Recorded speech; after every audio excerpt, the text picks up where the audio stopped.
Shields up, Iron Breakers. Rurikhan here, coming at you with another video, and today we're going to be reviewing 1-2 Switch for the Nintendo Switch. This title was provided to me by Nintendo so that I could give it a look and tell you guys my opinions on it, and the Nintendo Switch console was also provided by Nintendo for review purposes. So let's get this started, because I already know that there's a lot of preconceptions and a lot of the opinions that people have on the subject of 1-2 Switch. So let me just set this up as to what I did in order to perform this review. So I invited a friend over who is also a gamer that has very similar tastes to my own. So we both like stuff like Dark Souls, our JRPGs. We love Japanese games. We both play a crap ton of Monster Hunter. So there's a lot of common ground there. So you guys get an idea of the two people who are currently playing this on the footage that you guys are watching. Another very important thing is I set up the camera wrong on OBS. So basically, the left player on the gameplay footage is the right player on the camera footage, and vice versa. So basically, the sides are switched between the camera and the gameplay footage. I'm sorry, I made a mistake when I was recording, and it's not like I'm going to tell my friend, hey, guess what, I messed it up. Come back over and let's do this whole thing again. So anyways, we played it for about an hour, I want to say. That's pretty much how long I felt it took for the novelty to wear off. And we were both having a lot of fun with it. And again, just remember, I already told you guys my taste in video games and all that stuff, my friend's taste in video games. We both kind of like the same stuff.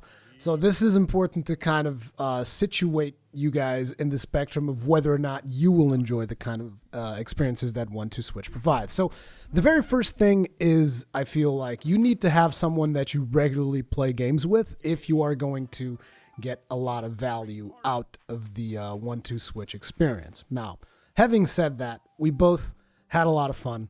It was particularly entertaining to see the results, because a lot of these mini games, you'll be playing them and you'll only really know whether or not you succeeded at the end. Some of them you can kind of see a little bit of progress throughout, like table tennis. You can tell, okay, I'm winning by 2-0 or something like that. Or the sword game, you can kind of see the hearts that each player still has as you are fighting. But a lot of them, you only really get to see the results at the end. And it's kind of fun to experience that reveal after you've been doing some kind of activity that the game has requested of you. Now, in terms of games, it has a lot of minigames. I don't even know how many. I've heard people say it's like 28 minigames or something, but I gotta be honest, I didn't really count them.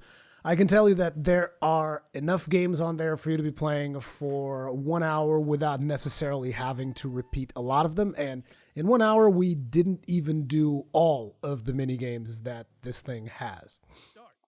It also has two different modes that you can play. I mean, you can basically select which minigame you want, or you have Team Battle, which is basically a mode that is actually better if you have more than 2 players, because you can have like whole teams of players and then you can pass the Joy-Con around. You can share the joy! But yeah, so Team Battle has like this board thing that you kind of go through a bunch of the mini games, and then as you win, you get to roll a dice. Not really a dice, you get to roll this thing that basically tells you, hey, you can advance 6 pieces or something like that. And as you move through the board, you're going to be doing the different mini games, and whoever gets to the end first wins. Now, we didn't really play too much of Team Battle. We just kind of went through a lot of different mini games, and we'd be like switching around. Switching around. We'd be changing the games around to experiment as many of these mini games as possible. Now, something very important if you are considering the purchase of 1-2 Switch is, let me tell you, you're going to need some room, because like you guys can tell that the setup that I had going on this video was not ideal, because I had to keep both players in frame so that you guys could see the dumb things we were doing as we were playing the game. And that meant that we were way too close to one another to actually do comfortable movements. Depending on the footage that I'm showing here, when we were doing the boxing thing, we even had to like angle ourselves, otherwise we'd be punching each other because we had to be so damn close for the footage to look good. But particularly, you also need a lot of horizontal space. Like at one point, my friend just kind of smashed one of my Joy-Cons against one of my shelves. It was like blam, and I was like, oh my god. Luckily, it seems that the damn thing is sturdy, because I haven't noticed any problems with it, despite we kind of bashing it against the shelf. But yeah, you're definitely going to need some room. That is going to be something very important. You're not going to be playing this in no like crammed up living room where you only have room to sit on a couch. As a matter of fact, a lot of these games you're supposed to be playing them standing up. And leave it up to Nintendo to actually do experiences that require you to stand up and move around and do these different things. Because it seems that a lot of the gaming industry is actually a little bit scared of doing these things. And the reason they're scared about it is because obviously there's a lot of people who are like, no, motion controls suck and I hate it and I just want to sit in my couch and play video games. And I just find it interesting that Nintendo keeps being like, no, we want you to get up and we want you to we want to take you out of your comfort zone. I think one of the kind of weird things about 1-2-Switch is how it keeps telling people to maintain eye contact, because like, this is a very close friend of mine. We hang out pretty much every weekend. We still didn't feel particularly comfortable constantly maintaining eye contact. It's just a little bit weird. I don't know what's up with that, but yeah, it does get weird. Like, just try getting together with one of your best friends and then just like maintain eye contact for a long period of time. You'll see it gets uncomfortable. Or maybe it's just a Portuguese thing. I don't know. Maybe it's like some kind of cultural shock. Maybe in America, people maintain eye contact all the time. I kind of doubt that's the case. But yeah, the whole maintaining eye contact bit is a little bit awkward, particularly on, like, for instance, on quick draw. I've noticed it because sometimes it would just like delay the draw, because when you play the quick draw game, which is the one with the pistols where you draw your Joy-Con and then you shoot the other person. I mean, it's the one that shows up on every commercial, so you guys have seen it by now. Sometimes they delay the draw, so he goes like, ready, steady, and then draw. And sometimes they delay, the draw has different delays, right? So that you can't always predict when it's going to happen. Otherwise, you would know how many seconds the draw happens and you just like be the fastest gun in the West. So what they do is they delay it at different times. And a lot of times it'd be like, look your opponent in the eye.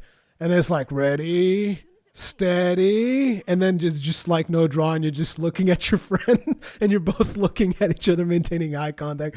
It is a little bit awkward. I don't know, but it is a neat experience. And I think it's, how should I put it? It is something that I feel is needed nowadays, because a lot of games are kind of like you're isolating yourself, right? This game is the exact opposite of that. This is a game that is made for people to get together and play together. And it is very different from the concept of playing something like, say, The Legend of Zelda, which you're usually playing by yourself, right? You're going to be playing Legend of Zelda by yourself. This is the kind of game that you want people, and not only just, two players. I actually think this game is much better played if you have like a bunch of players, which is as it's being marketed as a party game. And I completely agree with that. However, something very important that I feel needs to be said. It is like, sure, it's a party game. Sure, it's for multiple people. But something that is very important is that I feel like you need to constantly have someone new, someone that doesn't know what 1-2-Switch is. Because, like I said, me and my friend, we played for about an hour. We weren't forcing ourselves to play through it because we were both having fun. We were both like, okay, let's check out this next game. Let's check out this thing. Let's do it. And we were both having fun. And it was fun, like I said, for about an hour. But after that, I kind of felt like the novelty wore off. So that's why I'm saying that you kind of need, in order to continue to enjoy the 1-2-Switch experience, I feel like you're going to need to bring in new people that don't know what the game is about. I mean, maybe they know what the game's about, but people that have never actually played it, because that's kind of where I feel the appeal is like showing someone what the Joy-Con can do, showing someone all of these fun little mini games, all these fun things that you can do without necessarily having to look at the television for a lot of them. There are some games, however, that do require you to look at the TV. Like there's this one game where you have to unravel a treasure chest that's got like a bunch of chains around it. And so basically you move your Joy-Con, and as you move your Joy-Con, the chains start untangling. So you're basically trying to untangle this treasure chest as fast as possible, and whoever untangles it faster basically wins. There are other games that kind of require you to look around to the TV so that you can see what is happening. There's also another game which was the chest break. I don't remember the exact name of that one. But basically, you have to like rotate your Joy-Con and actually see what is happening on screen. So it's not just don't look at the TV. There are some games that you kind of have to look at the TV or the Switch screen if you have it in tabletop mode. Now this game is being, like I said, it is being marketed as a party game, and as a party game, I do think it works. Now, I've seen a lot of people say about how on parties you're constantly listening to loud music and whatnot. It depends. Maybe parties is not the actual name, because I think when you talk about parties, you're associating it to like rave parties and parties where people just get drunk and completely wasted and are just screaming and all kinds of, basically the college experience of a party is what I'm saying. I think it's more for social gatherings than necessarily parties. Like you're having dinner with your friends and you have a bunch of friends over to your house or something. That I kind of feel is the ideal environment for 1-2 Switch, because it's a little bit more, it's a more controlled environment. And if people are playing this when they're drunk, there's probably going to be damages, and there's someone who's going to forget to strap in and throw this thing against your television and whatnot.